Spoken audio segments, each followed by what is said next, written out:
Hey, what's up, everybody? It's Rox. You guys can't be on the dang old thing. I was just filming my video. Fine. Let me close my... Huh? Huh? What's the problem?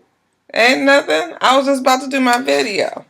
You don't want the audience or something? No, I don't want no audience, really. You got to wait. I'm about to take a couple Instagram photos. Okay, take a couple of Instagram photos then. Yeah, you got all dressed up. I'm not dressed. I just have my shirt on. I can't be on a video with pajamas on. What you guys doing? Is it raining? You don't want... Is it raining out there? No, because you don't want an audience. I needed the light. I needed the light. Y'all go take your pictures. Hurry up. Y'all not standing out there, nothing, are you? No. Can you open the blinds for me? No. Okay, thank you. Smart. Cameron, I can't believe you up. It's 1 o'clock. I thought you sleep to 3 or 4. Dad slapped him on his back till he woke up.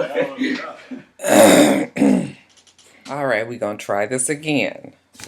Y'all, the balcony is right off this room here, and my son, and they want to take pictures out by the damn pool and all. I'm just like, shit.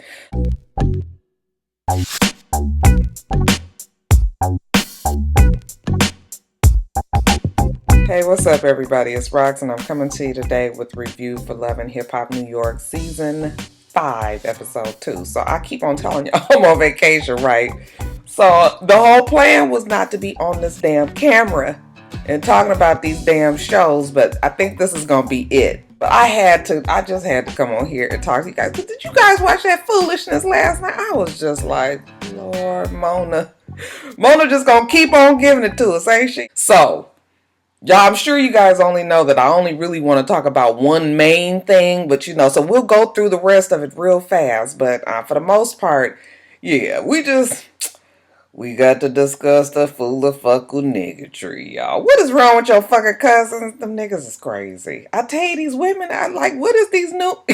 Yo, Lord, had to keep getting on this video. My hair, I ain't even curled it. I just got out of the bed and just trying to throw on something so I look like something. That's why I got y'all keep having to see my Barack Obama black lips. No makeup on. Anyway, you guys, let's get to it, shall we? Okay, it opened where it ended last week, which was with them at the chapel to get married, and when they were about to say the I do's, Yandy finally says, this is not what I wanted. I dreamed about the big wedding and my family being there, my mom, my dad walking me down the aisle, and yada yada yada. Same thing that I had already said last week, so I'm glad that she said that. And it didn't take long to convince Mendices. It was almost like he was like, just going to try and see if he can get away with it this way. But, when she was like, no, I don't want to do it this way, he was like, you're right. You deserve something better. Guess that didn't work.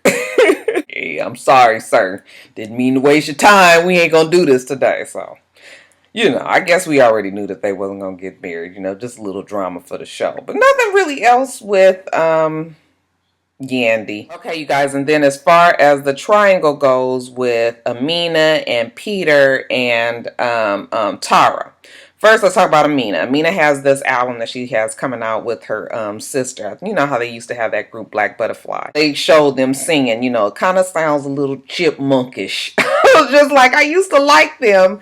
I don't know, everything is real high. I was just like, yeah, I think I'm going to have to hear this before I really give it my stamp of approval. But I think that Amina is talented and her sisters and all. So, maybe it'll be all right. I don't know. Just a little clip that we was listening to. I was just like, they got the speed turned up or something. So the sister is just like, well, what's going on exactly with you and Peter? And Amina was just like, yeah, no, Peter's kind of still got his drama, even though we've come a long way since you guys, last been around him and, since I've been pregnant. He doesn't really come home, but I do know where he is at night, but, so it's still more of the same. Amina kind of giving excuses for the fact that Peter is not there. So as far as we can tell, the sister is still not 100% sold on Peter. Later on, Amina and Peter, they go on a double date with Sin and Erica. Now, last season, you already knew the history with Peter and Amina. I mean, not Amina. Peter and Erica. And not too many people get along with Erica right away. Okay, she takes a lot.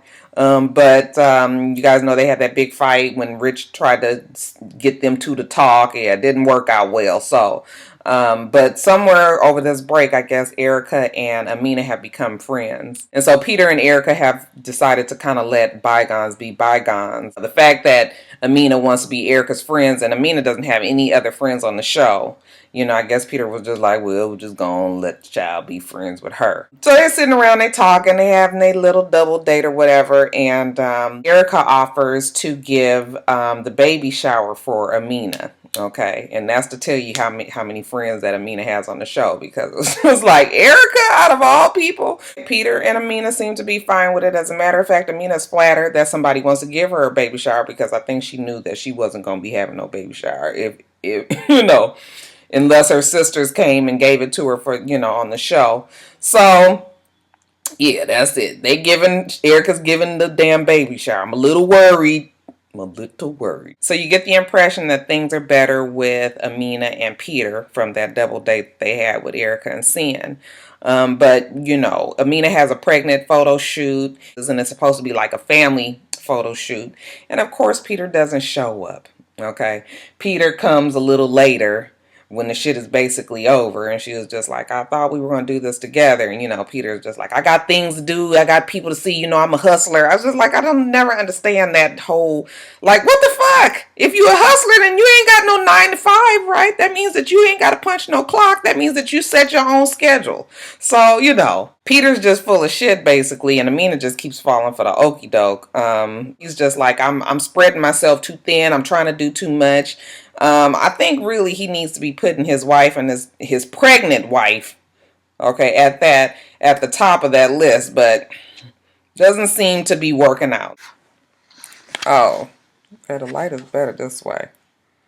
Let me turn it this way.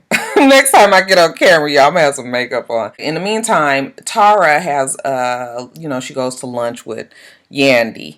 And, you know, after Yandy is telling her about the whole thing when Mendices tried to get her married off out in Vegas and, you know, how she was, you know, thought it was really sweet, but she wanted to do it the right way. Then Tara goes and tells her how, basically, you know, her and Peter is kind of putting up this facade for the kids, supposedly for the kids.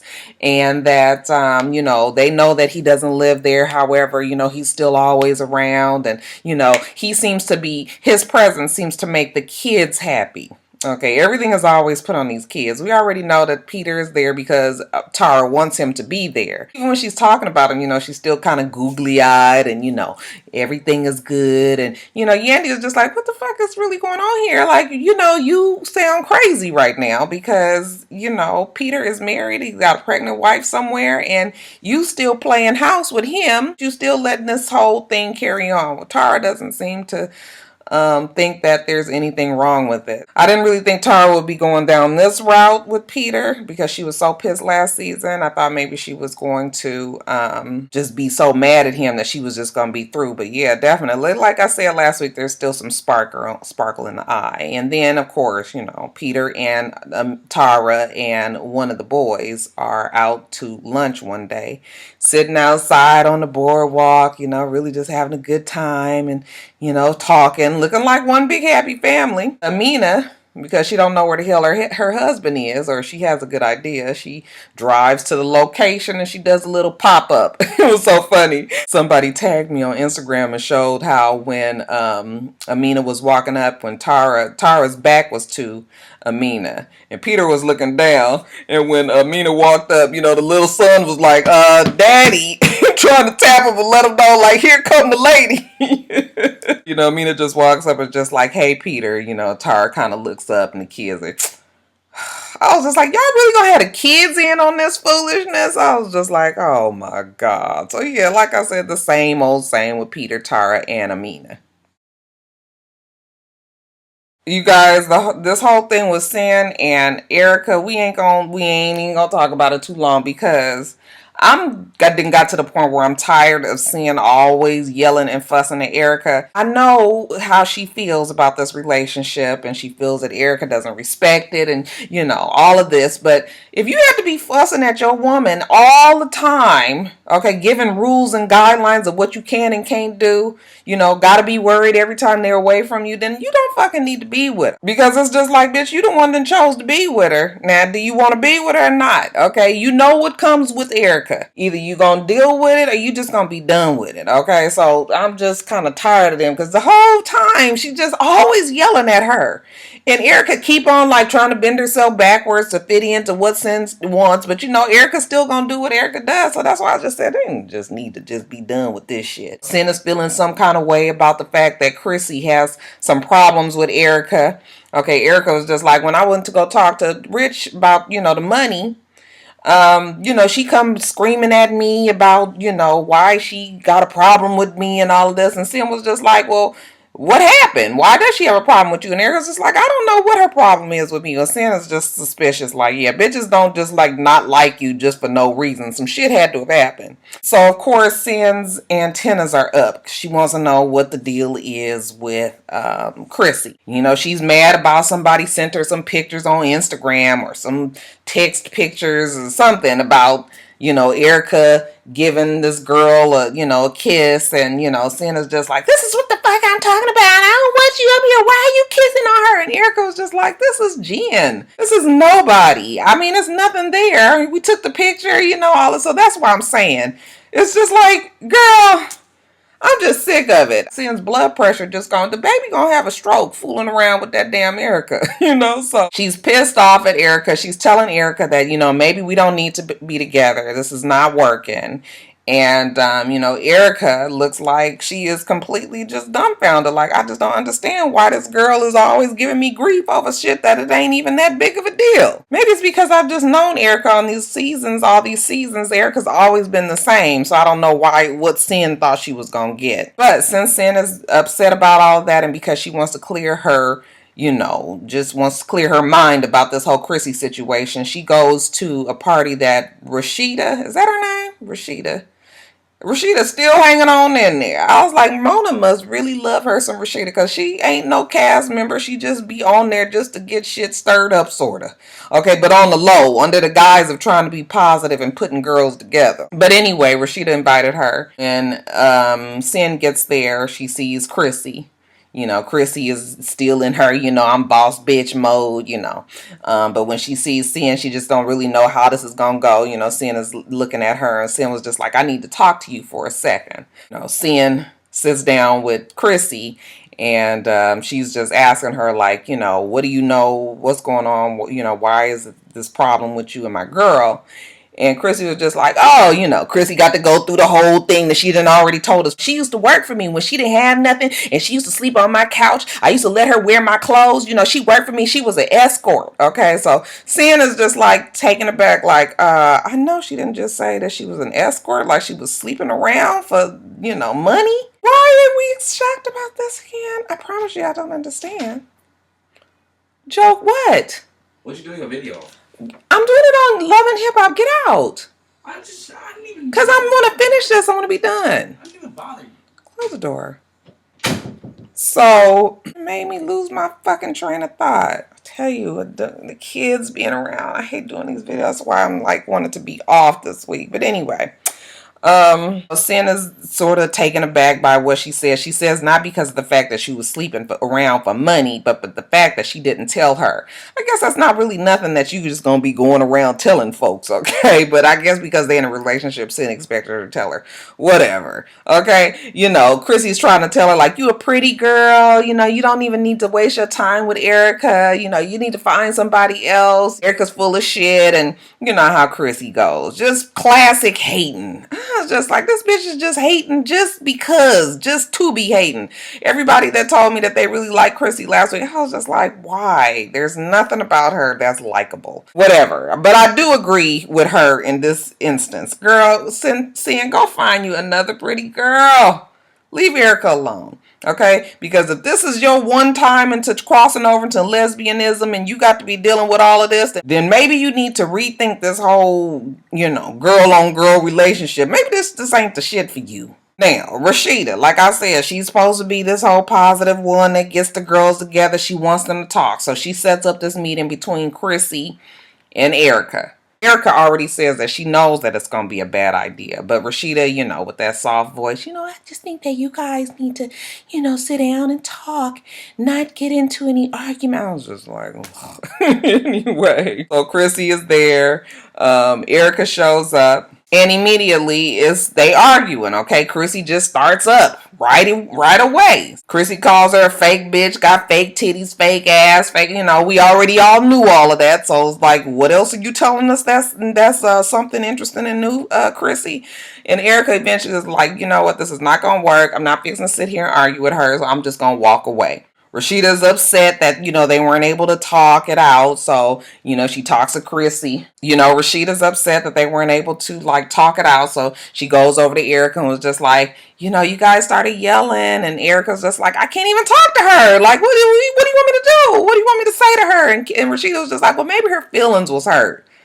Why is her feelings hurt again? She's the one that's calling me all these hoes and escorts, and you don't think that my feelings was hurt too? Yeah, Rashida, I'm sorry, but I can't be worried about the feelings of that bitch right there. So Rashida's just like, okay, I'm sorry. I really did try to get you guys together. So they hug it out.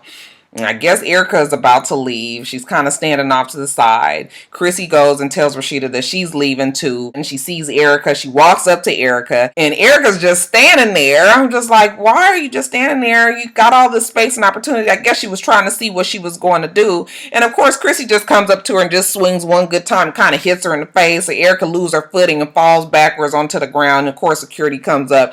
And then Chrissy, she walks out like she done did it. Like, all right, I'd have beat that bitch ass. Okay, just one hit, wasn't no big scuffle or nothing. Like I said, it looked like Erica lost her footing and fell. But I was mad at Erica. I was just like, how you gonna let that girl just walk up on you like that? Now, you ought to be used to this by now. Maybe she didn't think that Chrissy was going to do it because she's such the old lady. You could tell that she wasn't really no fighter because the fight, the swing was like, kind of like this. So it wasn't like no for real, like, throwing some bows or anything, but I was like, is this what the fight's going to be like on this season? Because I need something more than this. Honey, I tell you, it got to be better than this. I saved the best for last because I really want to know what the fuck is wrong with Diamond. I don't know how you sign on to be on a show and just allow yourself to be looked up as like some old no good mama who don't think nothing about her child, but just so worried about some nigga that she's willing to turn her whole entire life upside down for him. Diamond, we already know she done moved her ass to New York. She said that she's so proud of herself that she was able to make this big jump. She don't care what her family think. She gonna make this shit work with this nigga Cisco. But she's frustrated because there's still some problems with Cisco. She done moved out to New York. And but she's not with Cisco. And she's just like, why are you dumping me off on your assistant? Like, I came here to be with you. Okay, Diamond said that she is not just some hoe that just showed up out the blue. Okay, she's the kind that's supposed to be wifed up. Okay, and she's here, and that's what she expect him to do. I was just like, girl, you got the game so fucked up, it ain't you. I was just like, really? She talks to her mother. Her mother comes out there and visits because the mom was already, I was thinking that she left the baby home with the mama, but somebody told me that no, she didn't leave the baby home with her mama. She left the baby with her sister. Her mother is against her coming out there. So the mom went out there to check on her. Like, my daughter didn't move to this city. Heifer ain't got no job, no money. Like, how's she even living? So the mom gets out there and she sits down with her mom. And her mom was just like, look, you need to pack your shit up and come on back home.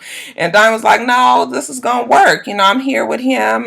And the mom was like, I don't even know him. Like, Diane has never even introduced her to him. Like, they've been together for 2 years. Supposedly, mama has basically never heard of Cisco. The mama done been around. Like I said, she used to be married to Daryl Strawberry, and we already know the drama that the mama probably been through with Daryl Strawberry. So the mama is really hip to the game. Her dumbass daughter definitely is not. And it's too bad because the daughter is a cute girl. It's just like, what the fuck is wrong with her? We find out that she hadn't even told him that she had this daughter The daughter is 6 years old now. And the mom was like, he doesn't even know you have this daughter. You need to tell him.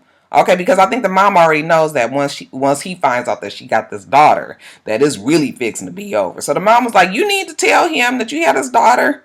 How you supposed to be starting a fucking future with somebody he don't even know you got a fucking kid? The kid ain't even no baby. She already knew that child was good. That's why she didn't wanted to leave that baby with the damn sister, because the child is cock blocking basically. Oh my god, I was so disgusted with that stupid Diamond. So she meets up with him because, you know, the mom done already warned her. And I guess she was like, it's going to be better coming from her than coming from him. So they sit down at some little outdoor cafe. And, you know, she's just telling him, like, I just really want this to work. I want us to be together. I'm tired of not knowing where you live. I'm tired of fucking in the car. Bitch, you can't even get a fucking mattress. We can't even get a blow-up mattress up in this bitch. You got to be fucking... What grown woman fucks some man in the car that she's considered herself having a relationship with for 2 years? Oh my god. No, she did not just say this on TV. Does she think that that's okay? I hope Mona fed her that line. I'm sick of fucking in the car. Really? You don't know where he lives? She was like, you know where I live and I don't know where you live. And you thought it was okay to move your ass all the way out to New York with all these ifs and shit up in the air? She don't know nothing about him. Okay? He come telling her this whole, you know, the whole little, I got trust issues and I want things to just go real slow and, you know, just feeding her the line. And she was just like, but I've been loyal and, you know, but since, you know, I need to just tell you something. Out the blue, she decides that she needs to tell him this truth. Okay, so he's just like, what? And she was just like, I have a daughter. He's looking at her like, what? And she says, I have a 6-year-old daughter. And he was like, no, you got a dog. And she was like, yeah, no, I know I said that was my dog. Like, if my daughter would have been in the background making some noises, I might have slipped up. And I said, bitch, no the fuck you did not just say you called your 6-year-old daughter a fucking dog. Oh my god. I was just like, you didn't call the baby a damn doggy. And he was just like, bitch, so you sitting up here with all of this. Okay, because obviously he was going to use whatever he could to, you know, get out of this whole conversation of them really making it more official. So he's like, you going to sit up here and tell me that you got a 6-year-old daughter you have never told me about? I just told you I got fucking trust issues. You've been lying to me for all this time. So then she don't understand why he mad. Okay, she was just like, yes, I have a 6-year-old daughter and I want you guys to meet and I want us to be one big happy family. I was just like, Diamond girl, you got, like I said, baby, you got the game all fucked up. This is not how it's gonna go. You so fucking stupid. Okay, he was like, bitch, you is canceled. This is so done. It's a wrap. It's over. What do you mean it's a wrap? What do you mean it's canceled? Like I said, this is just the ticket that he needed. Just the opening that he needed to get rid of her stupid ass. So she storms off. I don't know what she thought that storming off was gonna do. She storms her ass off and he just looks at her like, stupid ass bitch. That's exactly what you are, Diamond. You are a stupid ass bitch. How many times do I say something like that about somebody, you guys? Oh, she is so stupid. Like, how do you really... Oh, it's just so... Oh, I was just like, I gotta do a video just so I can talk about how dumb this girl is. I almost don't want her to have her daughter. I don't even feel like somebody that would lie about their child and then just admit the fact that they called her... Oh, my God. Oh my god. Just when you thought that Mona couldn't get nobody any stupider on her show, she always outdoes herself with some new fool. And I tell you, that Diamond is a brand new fool. Alright, you guys, so that's it. The show. I was like, ooh, that Mona knows she's something else. You guys remember to rate, comment, and subscribe to the channel. I'm itsrox. The channel is for itsrox, and everything else I do will be in the bottom bar. Alright, so I hope that you have a wonderful, wonderful rest of your day. And I plan on doing the same. Until next time, Roxstars. Bye.